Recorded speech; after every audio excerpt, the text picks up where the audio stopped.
everyone, it's Ed from GameSpace here, and this is our latest unboxing of yet another controller. Not mere minutes after wrapping up our latest controller review, which you can see over on gamespace.com, and we'll put the link in the description below. We've now got the Victrix Gambit dual core tournament controller. That's a long name, but in essence, the Victrix Gambit eschews a lot of the RGB that you'd normally see from fancy controllers, and it just gets down to personal preference. We're going to take a first look at an unboxing at this fully licensed Xbox and PC controller to see what it's actually got under the hood. So this is the Xbox Victrix X Gambit controller here. As you can see, it's got a pretty hefty box. It's nice packaging as well. Quite like this. I'm going to put the top out the way right now. And I'm already liking the quite individual, certainly striking packaging this comes in. So this is a standard sort of controller hard case. It's got a very fine weave with the Victrix X logo on it. We're definitely going for a kind of purple and black aesthetic here, but I'm just liking the way the shape with a little dangle, I'm not even sure what I call that, but bit anyway, for hooking onto your bag if you want. I wouldn't necessarily hook this onto the outside of your bag, however. Comes in at $99, so it's not incredibly expensive, but it's not cheap either. Down the bottom of the box, we've got the Victrix X Dolby Atmos license here, so I'm not going to show you the underside of that. But suffice to say that each Victrix X Gambit comes with its own Dolby Atmos DTX for headphone license, meaning that when you plug in headphones, which I'm assuming there'll be a jack on the bottom, will give you a elevated soundscape that is going to be a bit more premium than you might expect from the Windows Sonic surround sound. So it'll give you certainly an edge up on your competitors in any apparent tournament. Alright, let's see. We've also got a quick start guide, which doesn't appear so quick once you get it open.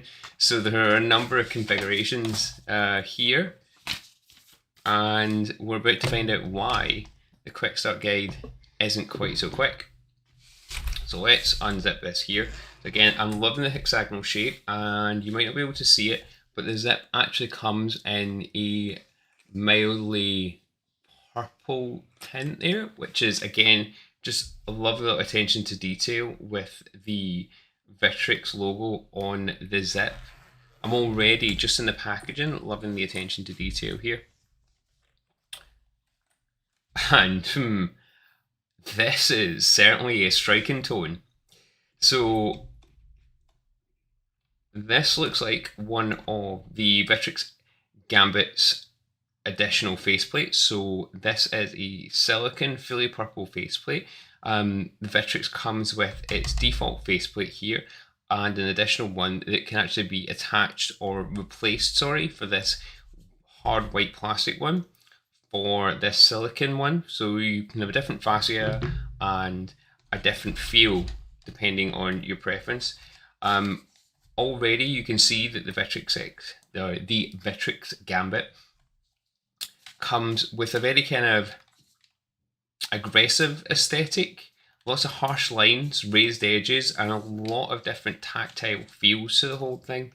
Feels really nice in hand. It's almost exactly the same as a standard Xbox One controller, but again the lines on the side are a little more aggressive and definitely contoured to allow you to feel where you go in without looking down at the D-pad. Buttons already feel very definite and have good tactile response, as well as all the other usual components you'd expect to see on an Xbox controller.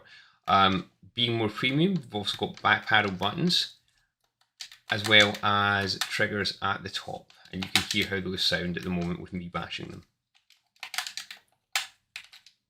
I'm already loving the aesthetic they're going for. Obviously the white doesn't match in with the rest of it. That might be nice with the black and white buttons, but still. You also find that the Victrix Gambit comes with a number of interchangeable parts.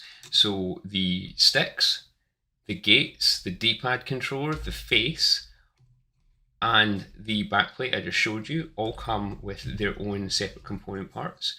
So the backplate can be 2 buttons rather than 4. The gates, rather than circular, can be hexagonal, octagonal. And I'm just going to put that out of the way, the 2 replacement sticks come in different heights and indeed different tops as well. So there's a slightly different pattern on the tops of those, as well as a entirely different fully flush Victrix logo on that D-pad connection.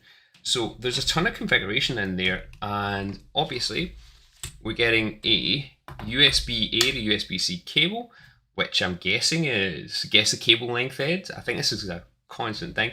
Probably 1.4, maybe 1.6. Check the review for the actual length of that. Outside of that, initial impressions are of a hefty, very solid device that's well built with a ton of individual configuration. Whether that plays through to the final review, you'll have to see over in gamespace.com.